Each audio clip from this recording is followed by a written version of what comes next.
Buenas tardes a todos, soy Maxi Ralta, estudiante de Derecho de la Universidad Arturo Prat en la ciudad de Iquique, Chile. Hoy les voy a hablar de la naturaleza jurídica de la unidad económica concursal en la Ley 20.720 y sus efectos. Este trabajo corresponde a la Cátedra de Derecho Comercial 3, específicamente Derecho Concursal, de la profesora Karen Díaz. Para empezar, haré una pequeña introducción de qué se tratará esta exposición. La unidad económica concursal no es un tema que ha sido muy frecuente en la naturaleza jurídica, específicamente en el campo del derecho comercial o del derecho concursal, puesto que a pesar de que la ley 20.720 es una ley prácticamente nueva, del día 9 de enero del 2014 como fecha de publicación, el instituto de la venta de la empresa como unidad económica ya se encontraba en leyes anteriores, pero además de que este resulta ser un tema muy específico, no se presentaba el problema de dilucidar la naturaleza jurídica de la unidad económica, puesto que se asimilaba al establecimiento de comercio, cosa que la ley actual no admite. Es por ello que la pregunta de rigor que trataremos de contestar en esta exposición será la siguiente. ¿Cuál es la naturaleza jurídica de la unidad económica concursal en la ley 20.720? Y por otro lado, ¿cuáles son los efectos de esta? Quizás nos aventuremos a elaborar algún concepto de ella, o al menos puntualizar los elementos que la componen, pero nunca pretenderemos agotar el tema, sino que solo abrir la puerta para generar el debate necesario. En la ley ya mencionada, al igual que los distintos cuerpos normativos que anteriormente examinamos, no se ocupa de definir legalmente lo que se entiende por unidad económica, pero tampoco nos dan luces de que se puede entender por tal, como lo hacía, por ejemplo, el decreto número 1509 o la posterior ley 18.175, que la asimilaban implícitamente al establecimiento del comercio. Cabe destacar que lo trascendental aquí es desentrañar qué significa la unidad económica concursal como tal, si se trata de la empresa en su conjunto, de un establecimiento comercial, como se trataba de asimilar en leyes anteriores. Un conglomerado de bienes de diversa naturaleza, determinados por la Junta de Acreedores para objeto de venta u otros conceptos que pueden surgir alrededor de esta investigación.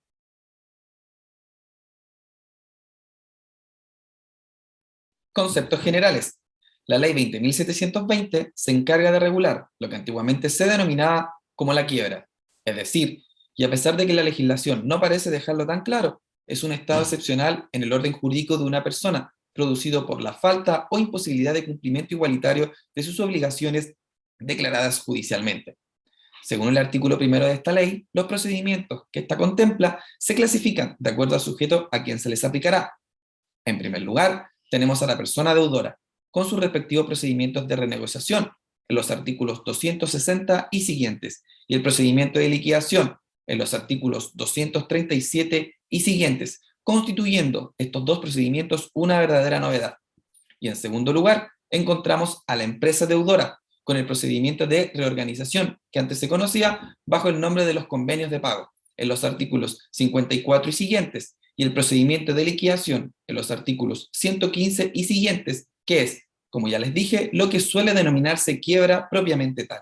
El procedimiento de reorganización, tal como su nombre lo dice, tiene por objeto reestructurar la empresa que se encuentra en cesación de pagos para evitar su pronta liquidación, o bien, para el caso de que esto no sea posible, con miras a enfrentar de una manera más robusta el procedimiento de liquidación de la empresa deudora. Por su parte, este último procedimiento, el de liquidación, tiene por finalidad hacer frente a las deudas que posee el deudor a través de las distintas formas de realización que ofrece la ley.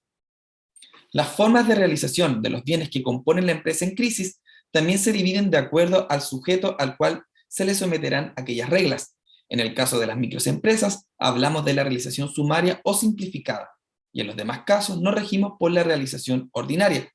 Esta última, de acuerdo a lo señalado por el artículo 208 de la ley, puede ser por venta al martillo, por remate de bolsa de valores cuando corresponda, o por último, dentro de la categoría de otras formas de realización de bienes. Localizamos la oferta de compra directa y la venta como unidad económica, cuya naturaleza jurídica nos convoca en este trabajo de investigación. La realización como unidad económica se encuentra regulada en el párrafo 3 del título, tercero sobre la realización ordinaria de bienes, en los artículos 217 y siguientes de la Ley de Reorganización y Liquidación de Empresas y Personas Deudoras. Ahora les mostraré un pequeño video acerca de qué se trata la ley 20.720 de una manera más didáctica y entretenida. Esta es la historia de la señora Virginia, una dueña de casa que sufre el mismo problema que millones de chilenos. Le cuesta mucho dormir, porque en vez de contar ovejas, cuenta sus deudas. El crédito de consumo para amononar la casa, el avance en efectivo para las vacaciones, las tarjetas de grandes tiendas para comprar comida, etcétera, etcétera, etcétera. Tan desesperada estaba la señora Virginia que no aguantó más y se juntó con Olga, su vecina, para contarle su problema. La deuda superaba las 80 unidades de fomento y hace más de 90 días que estaba en mora. Por suerte, la señora Olga había pasado por el mismo problema y le contó sobre la ley de reorganización y liquidación de activos de empresas y personas, cuyo objetivo es ayudar a personas endeudadas, pero con intención de pagar, como la señora Virginia.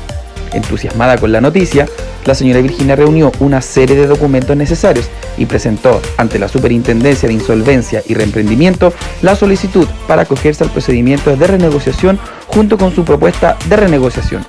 Cumplidos los requisitos, la señora Virginia no podrá ser demandada mientras dure el procedimiento. En la primera audiencia se determinó cuánto se debe a cada uno de sus acreedores.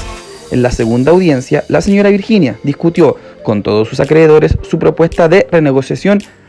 y aclaró cuánto puede pagarles y los plazos para hacerlo.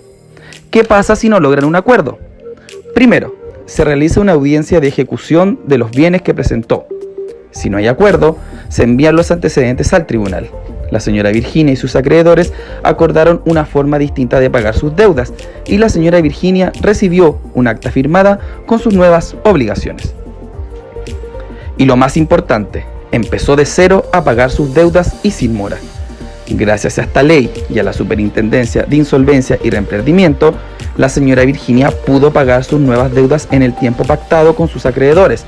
lo que se tradujo en un gran alivio para ella y sus acreedores. Pero lo más importante, aprendió a ordenar sus gastos y se dio cuenta de que cuando las deudas están al día, la noche es para descansar.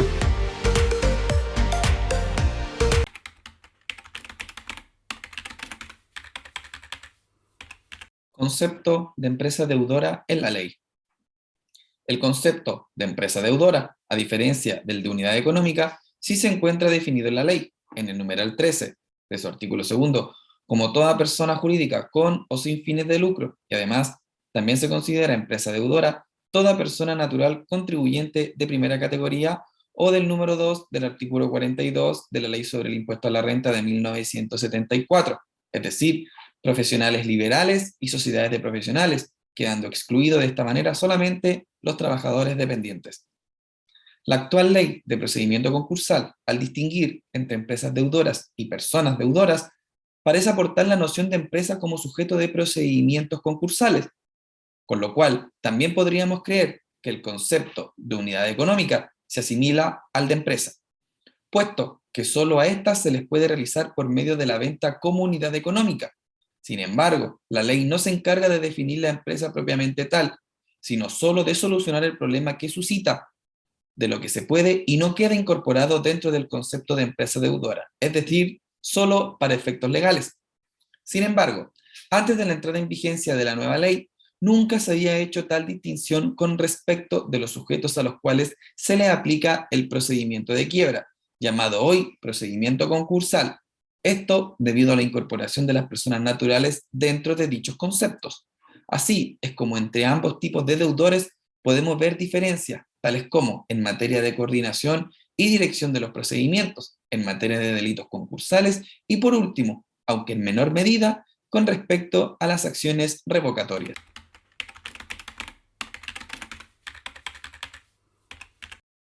La venta de la empresa como unidad económica. Como dijimos en un primer momento, esta es solo una de las normas ordinarias de la realización de activos, entre las cuales también encontramos la venta al martillo, el remate en bolsa de valores y en tercer lugar encontramos otras formas de enajenación, donde conviven la oferta de compra directa y la venta de la empresa como unidad económica. La ley no menciona quién debe proponer esta modalidad de enajenación, pero tampoco impide que lo haga alguno de los intervinientes, pudiendo ser propuesta por algún acreedor, el deudor mismo o el liquidador. Liquidador que normalmente será quien confeccione las bases para que éstas sean votadas en la próxima junta. Contenido del acuerdo. Conforme lo establece el artículo 208, lo primero que debemos tener claro es que la venta como unidad económica emana de un acuerdo de la Junta de Acreedores. El artículo 217, cuyo título es el acuerdo, regula las modalidades por las cuales se rige la venta como unidad económica, señalando en su primer inciso que la Junta de Acreedores podrá acordar enajenar un conjunto de bienes como la unidad económica. Dicho acuerdo se encuentra sujeto a las siguientes indicaciones. Como indicación número uno, la primera regla señalada en la norma de estudio es la obligación de incluir los bienes sujetos a la venta, cualquiera sea su naturaleza. Lo normal es que esto se haga por medio de un inventario. B. Por otra parte, la segunda regla mencionada en el artículo en cuestión es la estipulación del precio mínimo de venta, forma de pago y garantías, sin perjuicio de otras modalidades y condiciones que determine la Junta. Aparte de estas menciones que exige la ley, normalmente también se fijan las bases del acuerdo, cuestiones tales como las formas de publicidad, si se incluyen o no de la unidad determinada bienes de la hipoteca o prenda legal de qué se trata el artículo 219, quién llevará a cabo la subasta, dónde se efectuará la misma, en qué fecha y por último, la cantidad y las condiciones en que se llevará a cabo a efecto el remate para la eventualidad de que la primera subasta fracase. Como la ley no indica cuál es el quórum necesario para que se entienda aprobada la venta como unidad económica, entendemos que esta requiere de mayoría simple.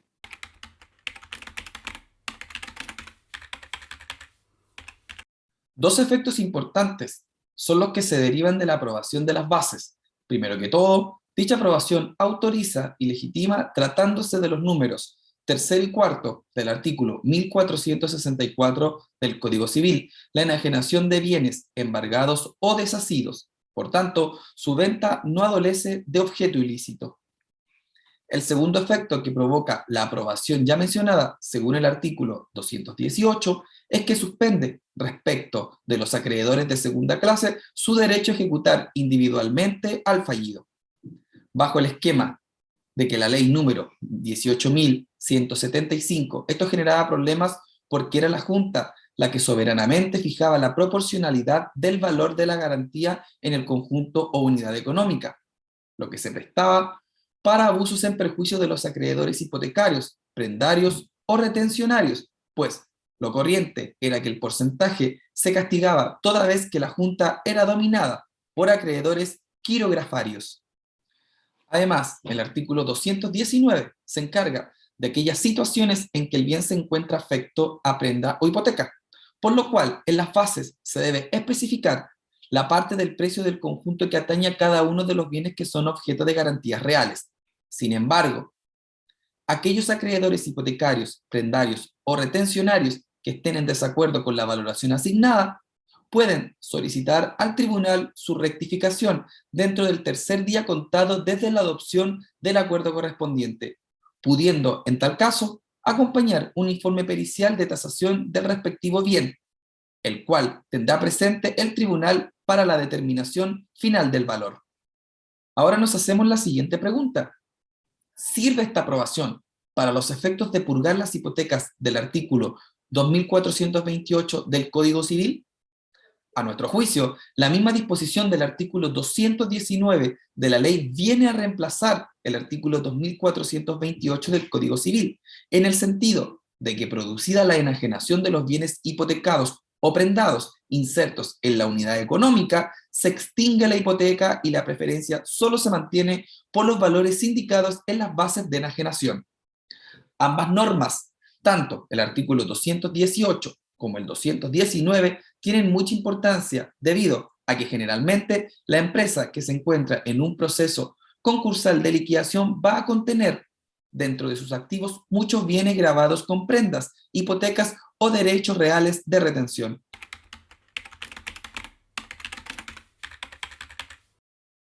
La venta de la empresa deudora como una unidad económica, en un sentido estricto, se encuentra regulada en el artículo 221 de esta ley. Dicha disposición nos indica que la enajenación constará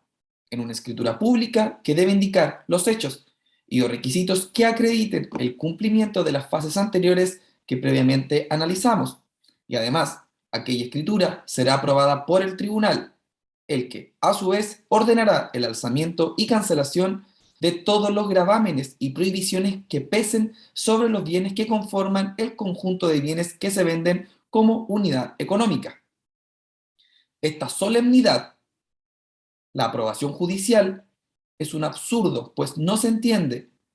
que aprobará el tribunal el precio, el procedimiento de venta ya ejecutado, en fin. Esta regla no ayuda, sino que introduce un elemento de incertidumbre en este proceso. Por otro lado, si después de realizada la venta quedase un saldo insoluto, se entenderán constituidos en hipoteca o prenda sin desplazamiento por el solo ministerio de la ley los bienes que integran la unidad económica para caucionar dichos saldos insolutos y cualquier otra obligación que el adquiriente haya asumido al momento de adquirir el conjunto, excepto en el caso de que la Junta de Acreedores, al momento de pronunciarse sobre las bases de enajenación, hubiese excluido expresamente determinados bienes de tales gravámenes, mención accesoria a la cual ya hicimos referencia. En términos prácticos, la venta propiamente tal es una venta por el Ministerio de la Justicia y en pública subasta al mejor postor, no necesariamente ante el juez del concurso, pero siempre sujetándose a las bases aprobadas. Se aplican a este respecto todas las normas concernientes al Código Civil.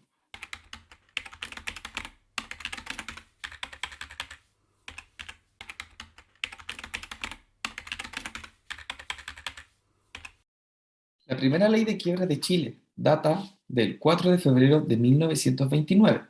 número 4558, unificándose en un solo cuerpo legislativo todas las normas relativas al procedimiento de la materia, tanto sustantivas como procesales, el cual, sin embargo, en su título noveno, respecto a la realización del activo, no consagra la venta de la empresa como unidad económica. Por otro lado, antes de la ley que nos ocupa en esta oportunidad, se dictaron en Chile otros cuerpos legislativos que trataron el tema de la unidad económica concursal. El primero de ellos en introducir dicho concepto fue el Decreto Ley número 1509 del año 1976, el cual, derogado por la Ley 18.175 en su artículo primero, facultaba al Sindicatura General de Quiebras para enajenar como un solo todo los establecimientos industriales, comerciales, agrícolas, mineros o de servicios, y en general los conjuntos de bienes que constituyen unidades económicas, pertenecientes al activo de una quiebra, cuando su enajenación en diversas partidas puede significar un deterioro o menoscabo de dichas unidades económicas. Dicho decreto ley no define legalmente qué debemos entender por unidad económica. Sin embargo, como se deja ver en su artículo primero, parece ser que la asimila a la venta de un establecimiento de comercio entendido este como un conjunto de bienes que un empresario destina al giro de su actividad, concepto de establecimiento de comercio que tampoco se encuentra definido en la ley. Inmediatamente anterior a la ley, nos encontramos con la ley número 18.175 de 1982, donde en su artículo 124 nos dice que los acreedores podrán acordar la enajenación del todo o parte del activo de la misma como conjunto o unidad económica. Es decir, al parecer, el tratamiento de la misma no cambia mucho con respecto al decreto de ley ya analizado, puesto que se sigue refiriendo a la unidad económica como el conjunto de bienes que constituyen el activo de una empresa determinada. Por último, con respecto a la regulación del procedimiento de venta de la unidad económica, no difiere mucho con respecto a su lex anterior. De hecho, en algunos artículos se limita a copiar al decreto de ley número 1509, o sea, se mantiene prácticamente el mismo proceso que, como veremos más adelante, en general se ha conservado también en la actual legislación al respecto.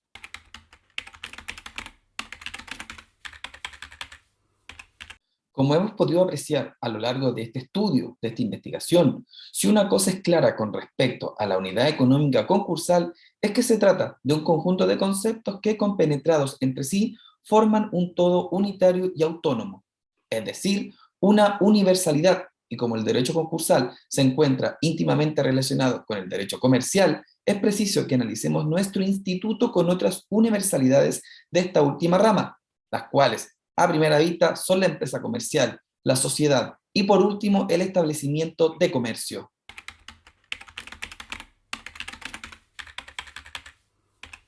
El concepto de la empresa tiene diversos ámbitos de estudio. Desde esos podemos encontrar el aspecto económico, el aspecto sociológico, el aspecto jurídico, la relación de la empresa y los poderes públicos, la empresa y el interés social, la empresa y el medio ambiente, ahora último. La doctrina, para explicar el fenómeno empresa como una unidad económica orgánica, la dividió en dos aspectos. Uno subjetivo y otro objetivo. El primero, el subjetivo, vendría a constituir la idea de empresa como la actividad del sujeto organizador, y por otro lado, en el sentido objetivo, se ubica la noción de establecimiento comercial, entendido como el conjunto de medios instrumentales organizados por el empresario para realizar una determinada actividad. Han sido varias las definiciones que hemos podido encontrar a lo largo de estos años con respecto a la empresa comercial en su sentido jurídico, pero a pesar de que estas han sido muy variadas, podemos identificar ciertos puntos o elementos en los cuales la mayoría coinciden, y estas características son las siguientes. Como primera característica encontramos la organización, la cual nos da a entender que su contenido es múltiple, pero que su dirección y finalidad es una sola. También encontramos el profesionalismo, puesto que el titular de la empresa, es decir, el empresario, debe ser una persona conocedora del tema, la técnica y el manejo de la actividad que pretende realizar, ya que mientras mayor sea su especialización respecto de su giro, tendrá mayores posibilidades de generar utilidades. Ambas características también están tomadas en el sentido de que la actividad empresarial debe tener cierta continuidad, puesto que el ejercicio ocasional de dicha actividad no constituye empresa. En la antigua ley de quiebras, número 18.175, y en la cual, puesto que ambas no difieren mucho con respecto a la venta de la empresa como unidad económica, tampoco se preocuparon, como hemos visto, de dar el concepto de unidad económica. Estimamos que el espíritu que hay en ambas es el de precisamente homologar de cierta manera, o al menos acercarse bastante la idea de la unidad económica como con la noción de empresa, puesto que de esta forma especial de realizar los activos de la empresa deudora tiene como fin primordial el evitar que el conjunto de bienes que forman el activo de la empresa se desintegre o sufra un menoscabo económico, como ocurre al venderse estos bienes de forma separada.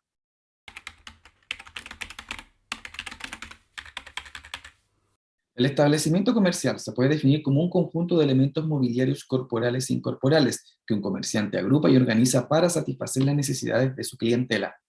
lo cual, como iremos viendo más adelante, se parece mucho a lo que se podría llegar a ser una noción jurídica de la unidad económica, entremezclándose esta también con el concepto de empresa, todos en una misma área de similitudes y diferencias, más de las primeras que de las segundas, haciendo más difícil la tarea de distinguirlas unas de las otras. A diferencia de lo que se ocurriría con la antigua legislación, en la cual prácticamente se asimilaba la venta de la empresa como una unidad económica a la venta del establecimiento de comercio, entendiéndose que este último representa el activo del primero, sinónimos que de todas maneras no despegaban las dudas y no hacían más fácil el hecho de desentrañar su naturaleza jurídica. El nuevo texto legal, a pesar de todo eso, y luego de dejarnos en la incertidumbre respecto de la significación de la unidad económica concursal, nosotros, el elucubrar con su similitud al establecimiento comercial, nos dice expresamente en su artículo 220, bajo el título de Calificación de la venta de los bienes como unidad económica, que ésta no puede tenerse como enajenación del establecimiento de comercio. Es así como nos podemos dar cuenta que el legislador, por el simple hecho de esquivar el impuesto al valor agregado, desaprovecha la oportunidad que hasta la dictación de la ley se entendía a la unidad económica como homóloga al establecimiento de comercio, lo cual nos deja titubeando en un mar compuesto solo de sospechas con respecto a la naturaleza jurídica de la unidad económica concursal, pues la solución que crea esta norma del artículo 220 nos crea más problemas con respecto al objeto de estudio de este trabajo de investigación.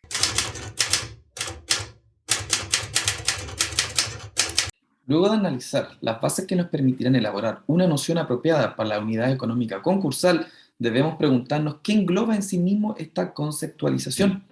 ya que la idea de la venta de la empresa como unidad económica debe involucrar la mayor cantidad de cosas posibles para que sea satisfactoria para los acreedores, cumpliendo además con el principio de la conservación de la empresa. Entonces, debemos preguntarnos qué tipo de bienes involucra, cuál es su límite y si es que lo tiene, etc.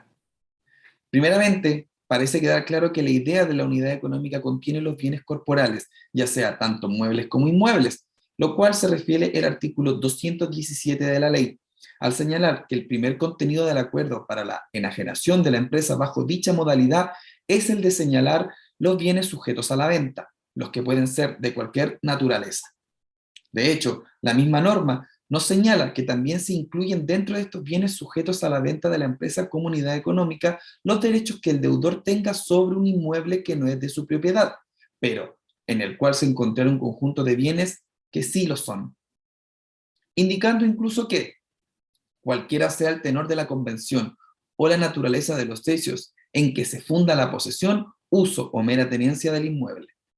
Esto último, sin lugar a dudas, hace referencia al llamado derecho al local como elemento integrante del establecimiento de comercio, lo cual genera incongruencias entre este recogimiento legal del artículo 125, número 1 de la derogada Ley de Quiebras y el de la no calificación de la unidad económica como establecimiento comercial del artículo 220 de esta nueva ley. En relación a nombre comercial, al igual que como sucede con el establecimiento comercial y debido a la escasa regularización en el tema, esta no se puede reemplazar por el nombre patronímico, puesto que ambos elementos cumplen una función distinta. Al parecer, y en comparación al establecimiento de comercio, estas dos instituciones jurídicas parecen tener el mismo contenido inmaterial, incluido en su concepto, como lo serían, aparte de los ya analizados, la enseñanza y el lema, las patentes de invención, el derecho de llaves, los dibujos o modelos industriales, salvo con respecto a sus elementos corporales, específicamente a los bienes inmuebles, los cuales sí pueden quedar incluidos dentro de la unidad económica concursal.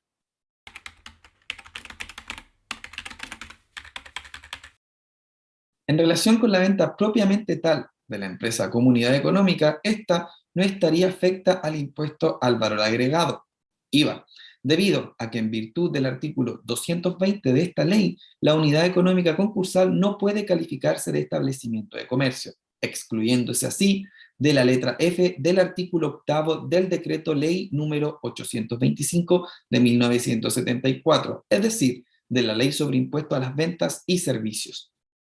Sin embargo, si la venta se verifica después de 12 meses contados desde la iniciación de actividades o adquisición del establecimiento de comercio, sí estaría afecta al IVA, sin perjuicio del impuesto que grave la venta de los bienes del Ministerio de Hacienda de 1977, que reglamenta el decreto ley número 825 y el impuesto de primera categoría y global, complementario o adicional aplicable al mayor valor obtenido de su enajenación, en la medida que la empresa presente utilidades tributables. Por otra parte, en el caso de que la venta de la empresa como unidad económica sea objeto de una fusión de sociedades por absorción, dicha modificación debe ser informada obligatoriamente al Servicio de Impuestos Internos, de acuerdo a lo señalado por la resolución exenta número 55 del año 2003.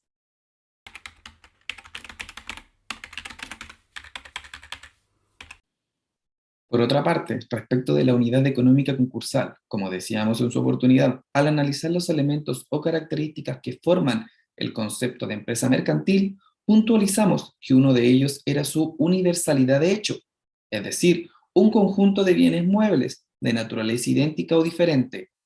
que no obstante permanecer separados entre ellos y conservar su individualidad propia, forma un solo todo, una cosa sola, en razón de estar vinculados por el lazo de una común destinación económica.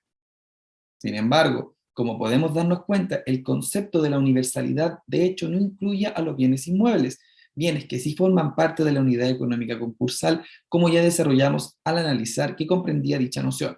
haciendo el paralelo con el establecimiento comercial, el cual precisamente constituye uno de los ejemplos clásicos de universalidades de hecho, específicamente en la categoría de explotaciones. Por tanto, nuestra idea de unidad económica establecida como una especie de sinónimo a empresa propiamente tal no podría quedar encuadrada dentro del concepto de universalidad de hecho, sino que dentro de las universalidades de derecho.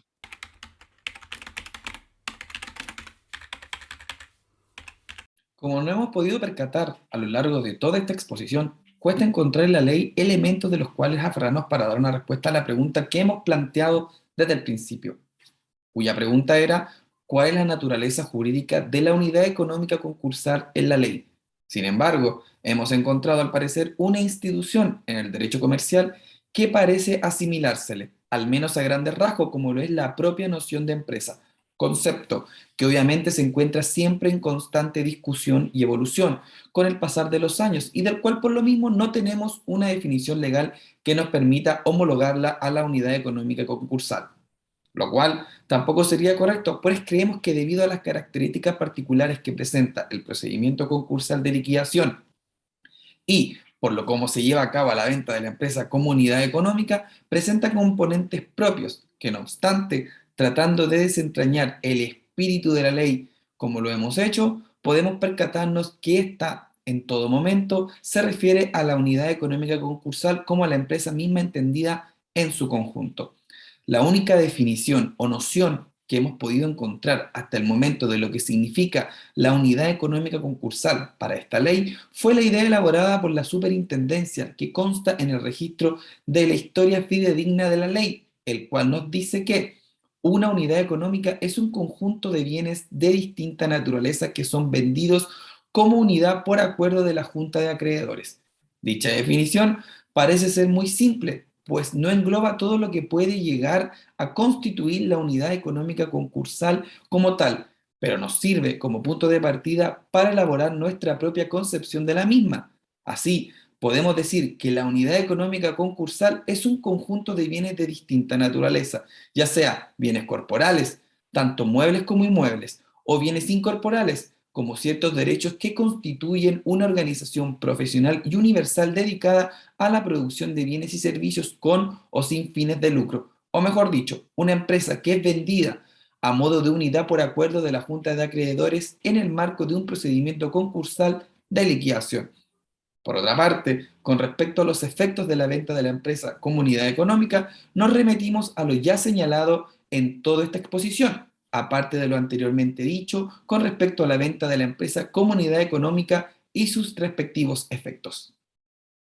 Bueno, muchas gracias por acompañarme en esta exposición para Derecho Comercial 3, específicamente para Derecho Concursal de la profesora Karen Díaz de la Universidad Arturo Prat en la ciudad de Iquique, Chile. Los dejo cordialmente invitados para próximamente vamos a estar subiendo nuevos videos en cuanto a todo lo que viene siendo Derecho Comercial. Después de este video les voy a dejar una bibliografía donde pueden encontrar todo el material, tanto de textos nacionales como internacionales, de donde saqué esta información para poder hacer una exposición bien completa y que se pudiera responder la pregunta que iniciamos en esta exposición. Espero que tengan un muy buen día y que les haya gustado esta exposición. Muchas gracias.